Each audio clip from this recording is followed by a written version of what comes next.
Okay, every so often I delve into the channel analytics and I look at where people are viewing from. And this month was exceptionally interesting. The last 4 weeks, so since the middle of September till now, middle of October, where people are viewing from is exceptionally interesting to me. Now, the view counts from the UK have stayed pretty steady throughout the channel's history. But the share of viewers from the UK is actually less now than what it was before. So there's been growth outside of the UK in regards to channel viewership and subscriptions and whether comments are left, shares, likes, all that kind of stuff. And it's very interesting where people are viewing from. Now, this week's been a quiet week on the channel in regards to uploads and content.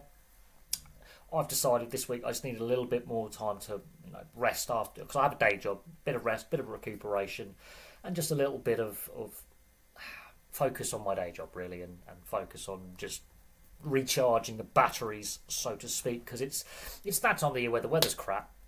A lot of cold and flu viruses going around, and unfortunately I've been a bit under the weather the last month, and I've made reference to that as well. And I'm still not 100%, still feeling a little bit achy and painy, that kind of thing. And it's October in the Northern Hemisphere, especially in Northwest Europe, is pretty crap weather-wise, and it's been pretty crap weather-wise, as you may have seen on the channel with some of my weather videos over the last couple of months. We've had a lot of rain, a lot of thunderstorms, damp, muggy conditions, not particularly pleasant. The last week, been a bit colder, and the weather is starting to turn. So, without any further ado, let's delve in and look at the channel viewership. Now, the growth outside the UK has been fantastic.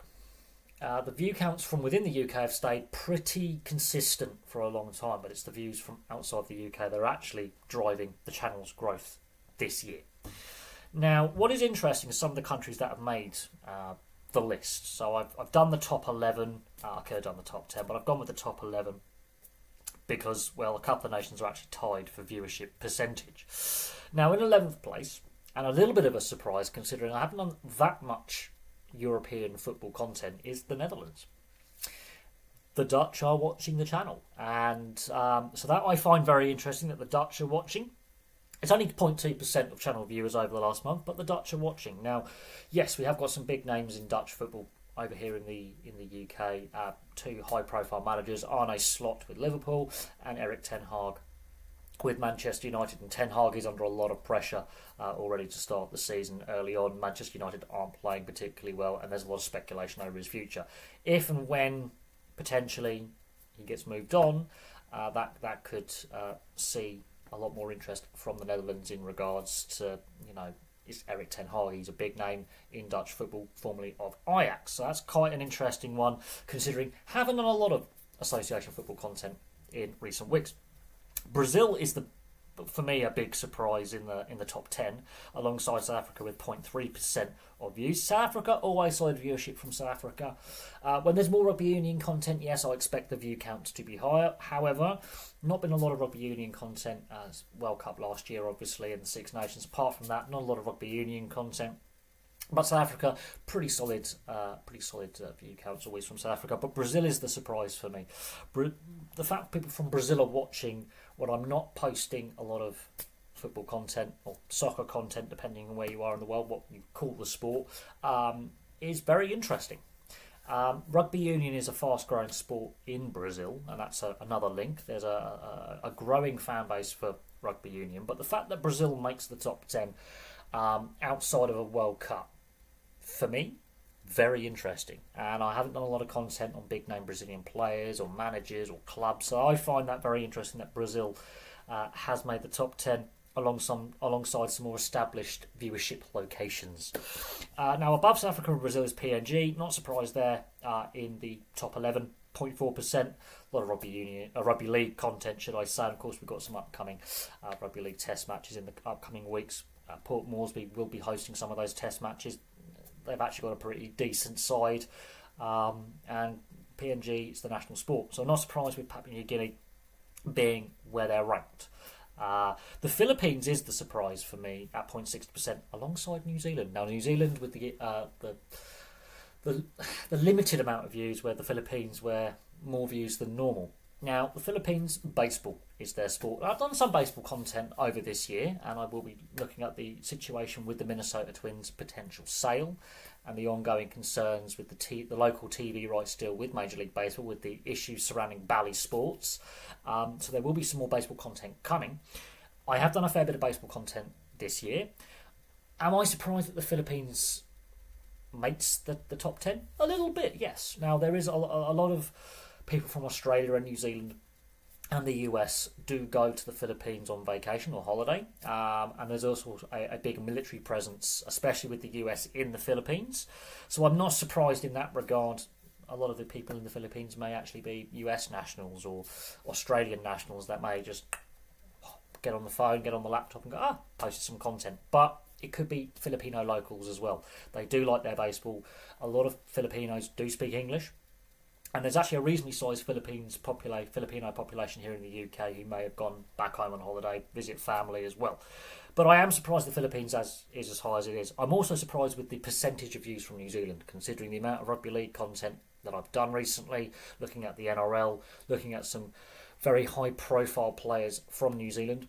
And with the upcoming test matches, I'm surprised New Zealand is as low as it is.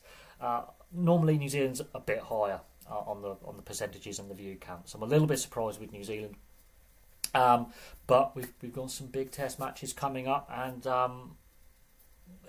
obviously the New Zealand Warriors will be playing in Vegas next season. So it will be interesting to see if the view counts bounce back a little bit. But it's the Warriors didn't do as well this season. I think that could have a slight impact. Haven't done a lot of rugby union content in the last 6 months, so that will also have a bearing. The All Blacks are looking human. They lost to Argentina in Wellington, and they have a poor record in the capital city as well recently, which is quite interesting. And it's been a very, very competitive rugby championship this year. Australia getting battered by everyone, but it's been a very, very interesting rugby championship this year. New Zealand, Argentina and South Africa pretty much neck and neck, which is, I think, good for the international game. It's really great for Argentina that they've improved as well as they have. South Africa and New Zealand, they're two of the most consistent sides in the professional era. But I am surprised that New Zealand is as low as it is. Ireland, always strong viewership from the Republic of Ireland, 0.7%. I've done a lot of content aimed at Irish sports teams and the Gaelic Athletic Association and looking at the Irish professional Football League in Ireland as well, with the professional clubs in the Republic of Ireland. I will be doing Northern Ireland at some point. So Ireland, I'm not surprised. They also, a lot of Irish sports fans will be following the rugby union. Some actually do follow rugby league, cricket, and of course association football. There's a lot of fans of clubs over in England and Scotland that will obviously be looking at the content. The club histories, for example, a lot of viewers actually from Ireland in regards to the club histories. I've got a lot of subscribers from Ireland. View counts have always been pretty solid, and it's going to be interesting this Six Nations how Ireland do as well. There's a lot of speculation about the post-Sexton era in regards for who's going to be the starting fly half and the direction the team's going to take, especially with Andy Farrell being the Lions coach next year. India is a big surprise for me at 1%, fourth overall with views. Very surprised with India. I haven't done a lot of cricket content in recent times. Very, very surprised that India's come in at 1% there. But a lot of Indian sports fans do look at, let's say, the English Premier League, for example, and there's a big following of Premier League clubs in India, just football clubs in general in India.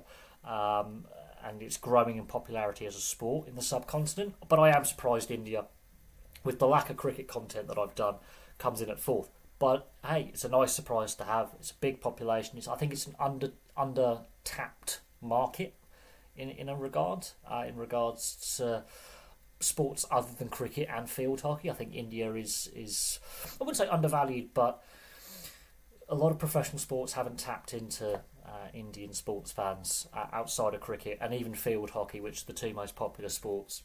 Other sports haven't tapped in to the Indian subcontinent, but it is interesting to see that India, as a surprise, makes the top four. Now, the US, 6% of views from the US. Now, when I first started up the channel, there was a lot of views from the US. It was generally second place for a long time. View counts from the US have dropped off. They've stabilised, but they're not as high as what they once were 2017, 2018, 2019. It's been very noticeable that viewership from the US has stagnated. And in some months, don't even make the top 5. So the USA bouncing back to third is very interesting. I do have a lot of subscribers from the US. I do have viewers from the US. And what is very interesting is most of the viewers from the US are actually from the West Coast, not the East Coast, which I find very interesting. A lot of viewers from like Utah, California, Washington, Oregon. Find that very, very interesting when you actually break down the states people are viewing from. Less viewers from the East Coast, more from the West Coast. So I find that very, very interesting. Generally speaking, yeah, I've done all the major leagues, content in all the major leagues over the channel's existence. A lot more on Major League Baseball lately, considering obviously they're wanting to grow the game in Europe with their London and Paris series and take games here. They won't be back here until 2026. That is, I think, a mistake on Major League Baseball's part. The games in Paris will not be taking place. They're not going to come back next year. I've been a bit critical of the games in London on various points. But viewership from the US has always been there. It's just been lagging in recent year. The last couple of years, it's dropped off a bit. It'll be interesting to see with the upcoming Football World Cup and future Rugby Union World Cups in the US how that changes things. And you know, with Major League Baseball having off-field issues with TV deal at a local level, which is concerning, and what I would call a stalling series in London and Paris. It doesn't look like they're going to be going to Paris at all now. They were going to go twice. It doesn't look like they're going to go at all. The future of the London series, will that be a long-term plan similar to what the NFL have been doing in London? We shall see. Big jump in view count, although the view counts from Australia in recent times have been pretty solid for some time. Australia at 19.6%. So the growth on the channel has actually been driven by viewers from Australia. Not surprised Australia are second. There are some months where Australia actually beats out the UK. So with the Aussies coming in at second, our cousins from Australia, not surprised by that. I'm really not surprised by that at all. View counts from Australia have been solid for some time, especially in places like Sydney and in Brisbane. View counts, in fact, anywhere in Queensland and New South Wales. We've had people even from Tasmania and South Australia and Western Australia, even Darwin, viewing in large numbers. I'm not surprised by the continued growth of the channel from viewers based in Australia. They could be, Brits abroad on holiday, watching some of the games, going out there, or native-born Australians. It doesn't matter. The growth from Australia has been fantastic and has been for some time. And the share of the viewership percentage is going up rapidly. Over the last year, I would say about half, a third to half the views are actually from Australia. Because the views from the UK have stayed pretty static for a long time. But the percentage, because more people are viewing from outside the UK, is falling. At the moment, the UK stands at 30.1% over the last month. And that percentage, when I first started out, was around 75-80%. It's now, per month, is now dropping. And if I was to do the lifetime of the channel, it's below 50% now. So the channel growth has been driven from people from outside the UK. So what I find very, very interesting is subscribers, they may be from the UK, but more subscribers are subscribing from outside the UK. I find that very, very interesting. Now, what I would like to see in the comments section is where people are viewing from. Because there are some countries that aren't on the list that people are viewing from. We've had views from all across Europe, from Canada as well. Canada doesn't make the list this month. That is the first time in a while Canada has not made the top 10. So I find that surprising that Canada is missing. I've got a lot of views from Canada historically, a lot of subscribers in Canada. Last month, then they're not in the top 10, 11 nations. I find that very surprising. The US really dropping in percentage as well as the UK. Australia really driving the growth of the channel. Those are trends that I've been noticing for a good 2 to 3 years now. But the drop-off from the US and the UK, where the views have stagnated, but Australia, the views continue to rise month on month on a regular, is quite outstanding. And other countries that are on the list, like Ireland, always regularly makes the top 5, top 10. New Zealand, a little bit lower this month than in previous months, but it's still right up there. But then surprises like the Philippines, Brazil, India, the Netherlands, wasn't expecting those countries to be in the top 5, top 10, or in the discussion of where people are viewing from. But it's welcome views. So there we go. That's a quick look at where people are viewing from over the last month. It's very interesting. Place in the comment section below where you're viewing from, and even how long you've been following the channel. It'll be very, very interesting to see how long you've been watching my content, where you're from, and what got you interested, and what your favourite sports are, because that's always interesting as well. But anyway, enough from me rambling. Thank you very much for watching. Place your thoughts in the comment section below. Don't forget, you can also join as a member. That is also available. Leave a like, leave a subscribe as well. But from me for now, thank you very much for watching. I'll have some more content for you guys very, very soon.